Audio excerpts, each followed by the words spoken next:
আমি আমার বন্ধুর প্রত্যেকটা কথা বিশ্বাস করে নেবো, প্রত্যেকটা কথা বিশ্বাস করে নেবো, শুধু ওই একটা কথাই বিশ্বাস করব না।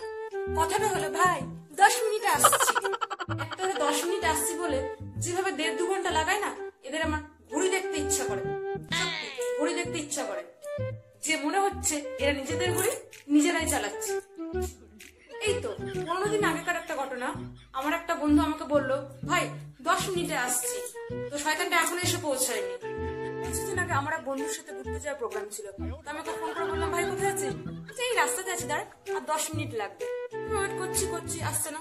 তো পরে আমি ফোন করলাম, ওর মা ফোন উঠালো, বললাম কাকিমা ও তো ঘুমাচ্ছে, কিছুক্ষণ আগে উঠেছিল একটু জল খাওয়ার জন্য, আবার ঘুমিয়ে পড়েছে।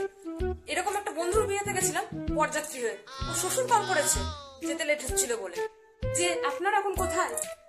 নিজের বিয়েতে শ্বশুরকে ঢপ মারছে, ওপেন ঢপ। এই তো আসছি, 5 মিনিট আসছি, এই তো প্যান্ডেলটা দেখা যাচ্ছে, এই তো আর বেশিক্ষণ লাগবে না, আর 5 মিনিট লাগবে, এই তো বাড়ির কাছেই আছি।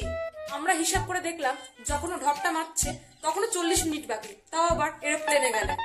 শেষ পর্যন্ত আবার ওর শ্বশুর ফোন করে বললো যে আপনারা ওখানেই দাঁড়ান, আমরা বউ নিয়ে যাচ্ছি। একটা নিজেদের ইমেজ এত খারাপ করে দেন, এটা যদি 5 মিনিট আসছে বলে 5 মিনিট পরে পৌঁছেও যায় না, লোকে ঘুড়ি সারাতে চলে যাবে।